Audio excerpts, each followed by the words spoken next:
எல்லாம் சும்மா ஒரு படம் தான். எதிர்கட்சியா இருக்கிற வரைக்கும் பலூன், கருப்பு கொடை. ஆளுங்கட்சி ஆன பிறகு வெள்ளை கொடை, பட்டு வேட்டி சட்டையோட பிரதமரை வரவேற்க வரிசையில் நிற்பாரு முதல்வர்.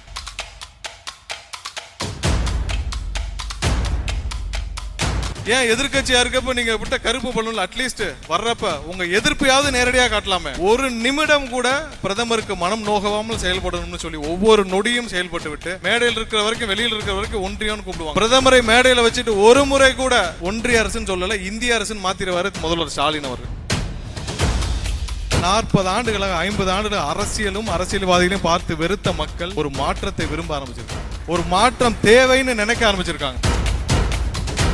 ஒரு பெரிய வித்தியாசத்தை வச்சிருக்காங்க. அரசியல்வாதிகள்னா ஒரு உயரமாகவும் பொதுமக்கள்னா ஒரு கீழையாகவும் இவர்களுக்குள்ள இடைவெளி, மிகப்பெரிய இடைவெளி. அதில் வெறுத்த மக்கள் தான் மாற்றமாக தமிழக வெற்றி கழகத்தை பார்க்க ஆரம்பிச்சிருக்காங்க. என்னை பாதித்த ஒரு நிகழ்வை பத்தி சொல்றேன். இன்னைக்கும் அந்த தீர்மானத்தை நிறைவேற்றிருக்கோம். பரந்தூர் தீர்மானம், பரந்தூர் விமான நிலையம் பற்றிய தீர்மானம். நிறைய பேருக்கு வெளியில் இருக்கவங்களுக்கு தெரியாத அந்த பரந்தூர் தீர்மானத்தோட பத்தி. ஏன்னா அது ஒரு விமான நிலையம், அங்க ஒரு விமான நிலையம் வரப்போது, அங்க இருக்கிற மக்களை வேற இடத்திற்கு மாற்ற போறார்கள். அது ஒரு போராட்டம் இப்படின்னு தான். ஏன்னா வெளியில் இருக்கவங்களுக்கு அதை பத்தி புரிதல் கம்மியாக இருக்கலாம். இதுக்கு அந்த போராட்டக்குழுவோடு கிட்டத்தட்ட 2 வருடமாக நாங்கெல்லாம் ஒருங்கிணைஞ்சு அந்த மக்களுக்கு ஏதாவது நல்ல விஷயம் செய்ய முடியுமா அப்படின்னு பல முயற்சிகள் எடுத்தோம். எல்லாம் செவுத்துல அடிச்ச பந்து மாதிரி திரும்ப வந்துச்சு. அந்த விமான நிலையம் கட்டப்போவது மிகப்பெரிய ஒரு அதானி மாதிரியான ஒரு குழுமம். ஒரு 20,000 கோடி ப்ராஜெக்ட் வச்சுக்கோங்க. அந்த ப்ராஜெக்டை சுத்தி அடுத்த 10 வருடங்களுக்கு கிட்டத்தட்ட 1.5 லட்சம் கோடி அளவுக்கு எல்லாவற்றையும் தாண்டி நாங்கள் முயற்சி செய்த பொழுது எல்லா அரசியல் கட்சி தலைவரும், தோழமை கட்சி தலைவரும், மற்ற தலைவர்களும், அமைப்புகளும் என்ன தெரியுமா பார்த்தாங்க? இன்னும் ஒரு 10,000 ஓட்டு இருக்குமா அங்க இடத்துல? 10,000 பேர் இருப்பாங்களா அப்படின்னு பார்த்த இடத்தில் அந்த 10,000 பேரையும் 10,000 ஊரிலாக பார்த்தார் நம்மளுடைய தலைவர் அவர்கள். இதுதான் ஒரு தலைவனுக்கான வித்தியாசம்.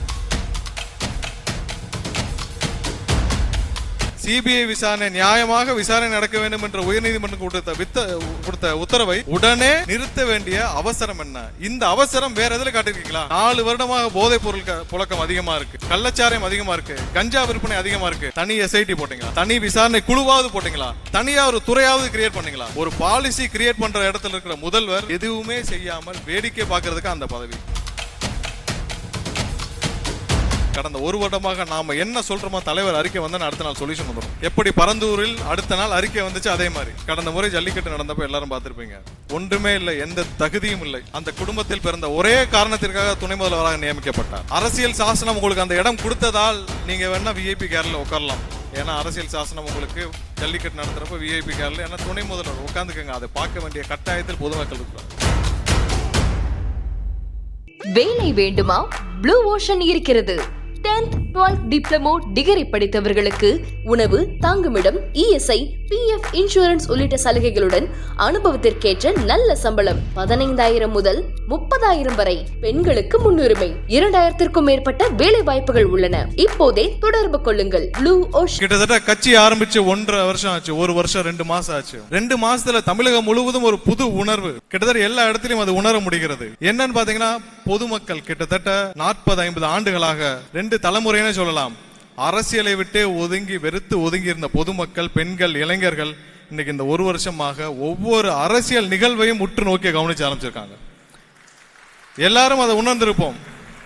உங்க எல்லாத்தையும் கேட்டிருப்பாங்க. கட்சி ஆரம்பிச்ச முதல் நாள் முதல் ஒவ்வொரு நிகழ்ச்சியும், தமிழக வெற்றி கழகத்தின் ஒவ்வொரு நிகழ்ச்சியையும் பொதுமக்கள் உற்று நோக்கி கவனிச்சு உங்க எல்லாத்தையும் கேட்டுட்டே இருப்பாங்க. என்ன மீட்டிங் போனீங்களா, வந்தீங்களா, எப்ப அடுத்த மீட்டிங் கேட்டுட்டே இருப்பாங்க. இது ஒண்ணுமில்லை, கிட்டத்தட்ட மக்கள் 40 ஆண்டுகளாக 50 ஆண்டுகள் அரசியலும் அரசியல்வாதிகளையும் பார்த்து வெறுத்த மக்கள் ஒரு மாற்றத்தை விரும்ப ஆரம்பிச்சிருக்காங்க. ஒரு மாற்றம் தேவைன்னு நினைக்க ஆரம்பிச்சிருக்காங்க. ஏன்னா இந்த 40-50 ஆண்டுகளாக இப்ப இருக்கிற இந்த அரசியல் தலைவர்களும் சரி, மற்ற கட்சியினரும் சரி, ஒரு பெரிய வித்தியாசத்தை வச்சிருக்காங்க. அரசியல்வாதிகள்னா ஒரு உயரமாகவும் பொதுமக்கள்னா ஒரு கீழையாகவும் இவர்களுக்குள்ள இடைவெளி, மிகப்பெரிய இடைவெளி. அதில் வெறுத்த மக்கள் தான் மாற்றமாக தமிழக வெற்றி கழகத்தை பார்க்க ஆரம்பிச்சிருக்காங்க. அதற்கு இந்த ஒவ்வொரு வருஷத்துல ஒவ்வொரு நிமிடமும் இவர்களுக்கு எவ்வளவு நம்ம மாற்றாக இருப்பேன்னு சொல்லிட்டு நம்மளுடைய தலைவர் அவர்கள் ஒவ்வொரு நிகழ்விலும், ஒவ்வொரு செயலிலும், ஒவ்வொரு அறிக்கையிலும் ப்ரூவ் பண்ணிட்டு வர்றார். அதுல ஒரு சின்ன நிகழ்வு, என்னை பாதித்த ஒரு நிகழ்வை பத்தி சொல்றேன். இன்னைக்கும் அந்த தீர்மானத்தை நிறைவேற்றிருக்கோம். பரந்தூர் தீர்மானம், பரந்தூர் விமான நிலையம் பற்றிய தீர்மானம். நிறைய பேருக்கு வெளியில் இருக்கவங்களுக்கு தெரியாத அந்த பரந்தூர் தீர்மானத்தோட பத்தி. ஏன்னா அது ஒரு விமான நிலையம், அங்க ஒரு விமான நிலையம் வரப்போது, அங்க இருக்கிற மக்களை வேற இடத்திற்கு மாற்ற போறார்கள். அது ஒரு போராட்டம் இப்படின்னு தான். ஏன்னா வெளியில் இருக்கவங்களுக்கு அதை பத்தி புரிதல் கம்மியாக இருக்கலாம். இதுக்கு அந்த போராட்டக்குழுவோடு கிட்டத்தட்ட 2 வருடமாக நாங்கள்லாம் ஒருங்கிணைஞ்சு அந்த மக்களுக்கு ஏதாவது நல்ல விஷயம் செய்ய முடியுமா அப்படின்னு பல முயற்சிகள் எடுத்தோம். எல்லாம் செவுத்துல அடிச்ச பந்து மாதிரி திரும்ப வந்துச்சு. ஏனென்றால் அந்த விமான நிலையம் கட்டப்போவது மிகப்பெரிய ஒரு அதானி மாதிரியான ஒரு குழுமம். ஒரு 20,000 கோடி ப்ராஜெக்ட்னு வச்சுக்கோங்க. அந்த ப்ராஜெக்டை சுற்றி அடுத்த 10 வருடங்களுக்கு கிட்டத்தட்ட 1.5 லட்சம் கோடி அளவுக்கு ஒரு வர்த்தகம், அதாவது வணிக வளாகங்கள், மிகப்பெரிய ஒரு ஷாப்பிங் மால், இன்ஃப்ராஸ்ட்ரக்சர் டெவலப்மெண்ட், இப்படி வரப்போறது 1.5 லட்சம் கோடி அளவுக்கான மிகப்பெரிய திட்டங்கள். அப்ப இந்தியா முழுவதும் இருக்கிற மிகப்பெரிய அதிகார மையங்கள் தலையிட்டுள்ள ஒரு ப்ராஜெக்ட் அது. அதுல நாங்கள் நிறைய முயற்சி செய்தோம், ஏதாவது அந்த மக்களுக்கு ஒரு விடிவு காலம் கிடைக்குமான்னு சொல்லிட்டு. ஏனால் கிட்டத்தட்ட 10,000 பொதுமக்கள், ஏழை எளிய மக்கள் அங்கிருந்து வேரோடு நகர்த்த போறாங்க. அது ஒரு மிகப்பெரிய வழி. என்னன்னா, அந்த இடத்தை பத்தி நம்ம சொல்லணும்னா, அதுல நிறைய நீர்நிலைகள் மாற்றப்படுகிறது, இயற்கை பேரழிவுகள் நிறைய இருக்கு, நிறைய நீர் வழித்தடங்கள் அழிக்கப்பட போறது, பெரும்பாலானது விளைநிலங்கள். அதையும் தாண்டி அங்க இருக்கிற ஏழை மக்களுக்கான காம்பன்சேஷனாவது ஒழுங்கா கொடுங்கன்றதா இப்ப அவங்களுடைய ஒரே குறிக்கோள். இதை பற்றி எந்த அரசியல் கட்சியும் பேசவில்லை, எந்த அரசியல் கட்சி தலைவர்களும் பேசவில்லை. அப்பதான் இந்த தீர்மானம் வந்தது. இந்த தீர்மானம் வந்து அந்த மக்களோட 1000 நாட்கள் போராட்டத்திற்கு மிகப்பெரிய ஒரு வெளிச்சம் இந்த தீர்மானம். அந்த தீர்மானம், அதாவது நம்மளுடைய முதல் மாநாடு, விக்கிரவாண்டி மாநாட்டில் வந்த தீர்மானத்தை பத்தி நான் சொல்றேன். அதற்கு அடுத்து ஒரு மிகப்பெரிய ஒரு இன்ப அதிர்ச்சி அந்த பரந்தூர் மக்களுக்கு. தன்னுடைய முதல் அரசியல் பயணத்தை பரந்தூர்லேருந்து துவங்குவேன்னு அறிவிச்சார் நம்மளுடைய தலைவர் அவர்கள். சாதாரண விஷயம் இல்ல. முதல் தீர்மானம் நிறைவேற்றப்பட்ட பொழுதே எவ்வளவு பெரிய அழுத்தங்கள் வந்திருக்கும்னு புரிய முடியும். தலைவர் அவர்களுக்கும் இங்க இருக்கிற நிர்வாகிகளுக்கும் எவ்வளவு பெரிய அழுத்தம், ஏன்னா அவ்வளவு பெரிய லாபிகள் இன்வால்வ் ஆன இந்த இடம். எல்லாவற்றையும் தாண்டி நாங்கள் முயற்சி செய்த பொழுது எல்லா அரசியல் கட்சி தலைவர்களும், தோழமை கட்சி தலைவர்களும், மற்ற தலைவர்களும், அமைப்புகளும் என்ன தெரியுமா பார்த்தாங்க? என்ன ஒரு 10,000 ஓட்டு இருக்குமா அங்க இடத்துல? 10,000 பேர் இருப்பாங்களா அப்படின்னு பார்த்த இடத்தில் அந்த 10,000 பேரையும் 10,000 ஊரிலாக பார்த்தார் நம்மளுடைய தலைவர் அவர்கள். இதுதான் ஒரு தலைவனுக்கான வித்தியாசம். எல்லாரும் 10,000 ஓட்டா பார்த்தாங்க, 10,000 உயிராக பார்த்து அவர்களுக்காக களத்தில் வந்து நின்றார் நம்மளுடைய தலைவர் அவர்கள். இந்த தலைமையை தான் இன்னைக்கு தமிழக மக்கள் தேடிக்கிட்டு இருக்கு. நமக்காக உண்மையாக உழைக்கும் ஒரு தலைவன் தேவை, உண்மையாக உழைக்க ஒரு கட்சி தேவை. எல்லாம் சும்மா ஒரு படம் தான். இன்னைக்கு இருக்கிற அரசியல் கட்சிகள் எல்லாம் எதிர்கட்சியா இருக்கிற வரைக்கும் பலூனு, கருப்பு பலூனு, கருப்பு கொடை. ஆளுங்கட்சி ஆன பிறகு வெள்ளை கொடை, பட்டு வேட்டி சட்டையோட பிரதமரை வரவேற்க வரிசையில் நிற்பார் முதல்வர். ஏன் எதிர்கட்சியா இருக்கப்ப நீங்க விட்ட கருப்பு பலூன்ல அட்லீஸ்ட் வர்றப்ப உங்க எதிர்ப்பையாவது நேரடியாக காட்டலாமே. ஒரு நிமிடம் கூட பிரதமருக்கு மனம் நோகாமல் செயல்படணும்னு சொல்லி ஒவ்வொரு நொடியும் செயல்பட்டு விட்டு மேடையில் இருக்கிற வரைக்கும், வெளியில் இருக்கிற வரைக்கும் ஒன்றியம்னு கூப்பிடுவாங்க. பிரதமரை மேடையில் வச்சுட்டு ஒரு முறை கூட ஒன்றிய அரசுன்னு சொல்லல, இந்திய அரசுன்னு மாத்திருவாரு முதல்வர் ஸ்டாலின் அவர்கள். அப்படி ஒரு பயம். நேர்ல வெளியேறின பிறகு அப்படியே மாற்றுறது. இந்த மாதிரியான ஒரு காம்ப்ரமைஸ்டு பாலிடிக்ஸையும் காம்ப்ரமைஸ்டு பொலிட்டீஷியன்ஸையும் பார்த்த மக்கள் ஒரு மாற்றத்தை, வித்தியாசத்தை தேட ஆரம்பிச்சதான் இந்த தேடலுடைய விளைவு. கடந்த ஒரு வருடமாக நம்ம எல்லாரையும் கேட்டுட்டு இருப்பாங்க அடுத்தடுத்த நிகழ்வை பத்தி, நம்ம இந்த நிகழ்ச்சியை பத்தி எல்லாத்தையும் பார்க்கக்கூடிய காரணம் மக்களுக்கு மிகப்பெரிய நம்பிக்கையை விதைத்திருக்கிறார் நம்மளுடைய தலைவர் அவர்கள். கிட்டத்தட்ட இந்த 4 வருஷம் முடிஞ்சிருச்சு திமுக ஆட்சிக்கு வந்து. 4 வருஷமா மக்கள் நல திட்டங்களை விட்டுருங்க, மக்கள் நல செயல்களை விட்டுருங்க, மக்கள் விரோத செயல்களை தவிர இவர்கள் எதுவுமே செய்யவில்லை. இதுலயே ரொம்ப கொடுமையான விஷயம் என்ன தெரியுமா? ஒரு அண்ணா நகர்ல ஒரு பாலியல் வன்கொடுமை, ஒரு குழந்தை பாலியல் வன்கொடுமை செய்யப்படுகிறார். அதை 2 நாள் இன்வெஸ்டிகேஷன்ல ப்ராப்ளம் எல்லாம் முடிஞ்சது. உயர்நீதிமன்றம் தலையிட்டு சிபிஐ விசாரணைக்கு உத்தரவிடுறாங்க.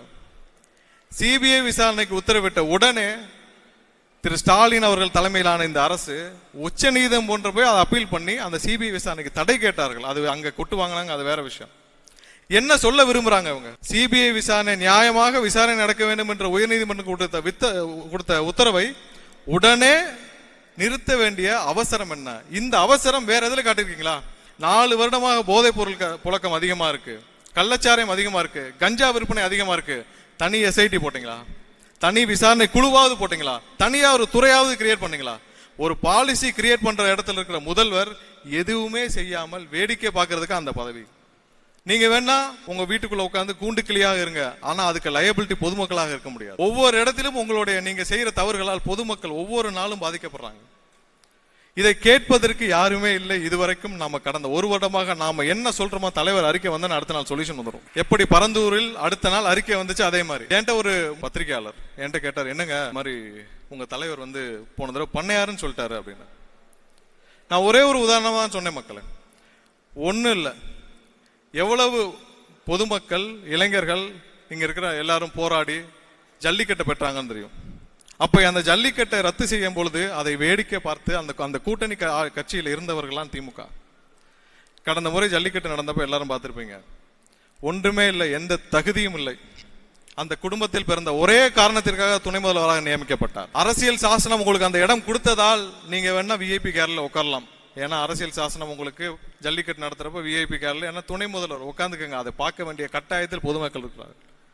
அதையும் தாண்டி தன்னுடைய குடும்பத்தினருடன், தன்னுடைய மகன்களுடன், அவர்களுடைய நண்பர்களுடன் அந்த விஐபி கேலரியில் உட்கார்ந்து அங்க இருக்கிற ரொம்ப கொடுமையான விஷயம் என்ன தெரியுமா, இது பொது வழியில நடந்தனால் குறிப்பிட வேண்டிய கட்டாயம் ஆயிருக்கு.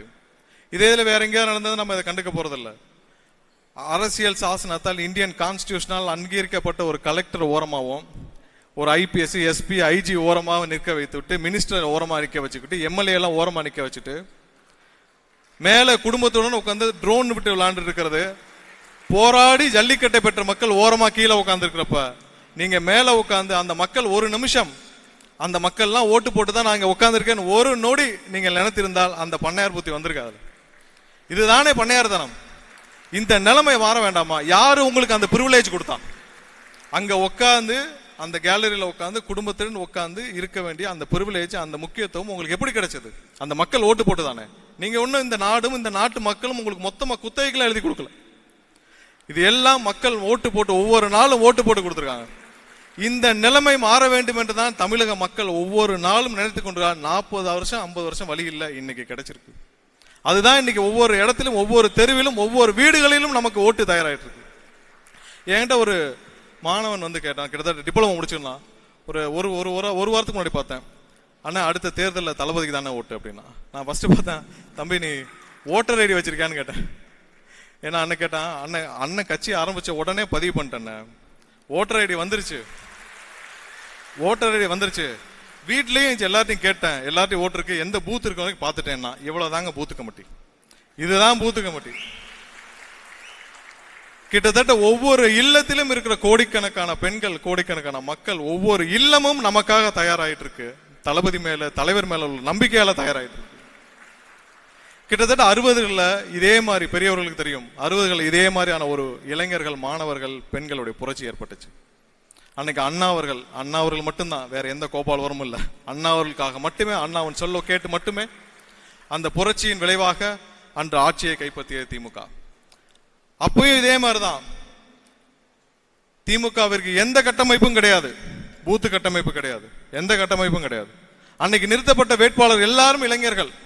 அன்னைக்கு அவர்களை எதிர்த்து நின்ற மிகப்பெரிய தலைவர்கள், அப்ப இருந்த காங்கிரஸ் தலைவர்கள் எல்லாம் பார்த்தீங்கன்னா மிகப்பெரிய ஜாம்பவான்கள், மிகப்பெரிய ஜாம்பவான். அவர்களை நிறுத்தி வைக்கப்பட்டது எல்லாமே இளைஞர்கள். அந்த இளைஞர்கள் நின்று அன்று ஆட்சியை கைப்பற்றியார்கள். அண்ணா அவர்களுக்காக மட்டுமே, திரும்பவும் கோடிட்டு சொல்றேன், வேற யாரும் அந்த கிரெடிட் எடுத்துடக்கூடாது. அதே போன்ற ஒரு சூழ்நிலை இருக்கு. ஆனா ஒரே ஒரு மாற்றம் தான், அன்னைக்கு திமுகவுக்கு கட்டமைப்பு இல்லை. இன்னைக்கு கிட்டத்தட்ட 30 ஆண்டுகளாக மக்கள் மன்றமாக இருந்த தளபதியின் மன்றம் இன்று அரசியல் கட்சியாக மாறி, ஒவ்வொரு பூத்திலையும், இப்ப என்னுடைய சொந்த பூத்தில் நான் சாட்சியாக பார்த்திருக்கிறேன், 50க்கும் மேற்பட்ட இளைஞர்கள் இருக்கிறார்கள். திமுகவுக்கு 67 கிடையாது, கட்டமைப்பே கிடையாது, வேட்பாளர்களும் கிடையாது, இளைஞர்களுடைய ஆதரவு மட்டுமே இருந்துருச்சு. இன்னைக்கு அதை தாண்டி நமக்கு ஒவ்வொரு பூத்தில் நமக்கான வலுவான கட்டமைப்பை 20-30 ஆண்டுகளாக மக்கள் மன்றமாக இருந்தது நமக்கு இருக்கு. நண்பர்களே, மாவட்ட செயலாளர்கள் அனைவருக்கும் என்னுடைய வேண்டுகோள், இன்னும் 2 மாதத்துல போன மீட்டிங்லேயே தலைவர் அவர்கள் குறிப்பிட்டார்கள், பூத்து கமிட்டி மாநாடு வைக்கணும்னு சொல்லிட்டு. இன்னும் 2 மாதங்கள் தலைவரிடத்திலிருந்தும் பொதுச் செயலாளரிடத்திலும் வழிகாட்டுதல் வரும். இன்னும் 2 மாதத்துல அந்த வழிகாட்டுதல் 1% கூட காம்பன்சேட் பண்ணாம நம்ம உழைத்தால் கண்டிப்பாக இப்ப இருக்க இந்த சோ கால்டு பார்ட்டிகளோட மிகப்பெரிய கட்டமைப்பை நாம கொண்டு வர முடியும். 1% கூட காம்ப்ரமைஸ் பண்ணாதீங்க. அவர்களை விட உண்மையாக உறுதியாக உழைக்கக்கூடிய தொண்டர்களும் இளைஞர்களும் பெண்களும் இருக்கிறாங்க. மற்ற கட்சியெல்லாம் காசு கொடுத்தா தான் பூத்து கமிட்டி, நம்ம கிட்ட அது இல்லாமலே இருக்கு. காசு கொடுத்து கூட்டிட்டு வந்து உட்கார வச்சாதான் பூத்து கமிட்டி. அது இல்லாமலே நூற்றுக்கணக்கான என்னுடைய பூத்துல 50 பேர் என்னால இன்னைக்கு காட்ட முடியும். அவ்வளவு பேர் நான் பார்த்தேன். 10 ஆண்டுகளாக இருக்கிறார்கள். இதை அடுத்த 2 மாசத்துக்கு அமைச்சிட்டோம்னா இதை விட வலுவான இயக்கம் எதுவுமே கிடையாது தமிழகத்தில். கடைசியாக ஒன்று சொல்லிக்கொள்ள விரும்புறேன். நம்ம கிட்ட வேணா 3 தலைமுறையாக கட்டி காப்பாற்ற ஒரு மிகப்பெரிய அரசியல் சாம்ராஜ்யம் இல்லாமல் இருக்கலாம். கிட்டத்தட்ட தொண்டர்களிடம் 5 ரூபாய் 10 ரூபாய் வசூல் செய்து கட்டிய மிகப்பெரிய அறிவாலயம் இல்லாமல் இருக்கலாம். ஆனால் ஒன்னே ஒண்ணு, எவ்வளவு பெரிய இக்கட்டான சூழ்நிலை வந்தாலும், பரந்தூர் மாதிரி எவ்வளவு பெரிய எதிர்ப்பு வந்தாலும், எவ்வளவு பெரிய இக்கட்டான சூழ்நிலை வந்தாலும், எவ்வளவு பெரிய நெருக்கடி வந்தாலும் எல்லாவற்றையும் எதிர்த்து மக்களுக்காக நிற்பென்ற தலைவர் இருக்கிறார். அதற்கு ஒரு படி மேலே போய் இந்த தலைவர் தான் தமிழகத்தை காக்க முடியும், தமிழகத்தில் மாற்றத்தை கொண்டு வர முடியும், தமிழகத்தில் இன்னைக்கு மக்களுக்கு அடுத்த ஒரு உழைக்கக்கூடிய ஒரு உண்மையான கட்சியை கொடுக்க முடியும் என்று நம்புற மக்கள், கோடிக்கணக்கான மக்கள் இருக்கிறார்கள். இது 2 போதும். இது 2 போதும். அடுத்த 1 வருடம் நமக்கு கடினமான நாட்கள், கடினமாக உழைக்க வேண்டியிருக்கும். அதை நாம் நம்மளுடைய வேலையை சிறம்பட செஞ்சிட்டாலே போதும். பொதுமக்கள் ஒவ்வொரு இல்லத்திலும் தயாராக இருக்கிறார்கள். நம்மளுடைய வேலையை சரியா செஞ்சிட்டாலே போதும். அடுத்த வருடம் இதே நேரத்தில், கிட்டத்தட்ட இதே சூழ்நிலையில மாண்புமிகு தமிழக முதல்வராக நமது தளபதி அவர்கள், திரும்ப சொல்வா, மாண்புமிகு தமிழக முதல்வராக தளபதி விஜய் அவர்கள் பொறுப்பேற்கும் வரை, உலகெங்கும் இது ஒலிக்கும் வரை இடைவிடாது உழைப்போம். வெற்றி நிச்சயம், வெற்றி நமதே. இந்த வரலாற்று சிறப்புமிக்க பொதுக்குழு கூட்டத்திற்கு எனக்கு இந்த வாய்ப்பை அளித்த அனைவருக்கும் என்னுடைய நன்றி தெரிவித்துக் கொண்டு, தலைவருக்கு என்னுடைய நன்றி தெரிவித்துக் கொண்டு விடைபெறுகிறேன். நன்றி, வணக்கம்.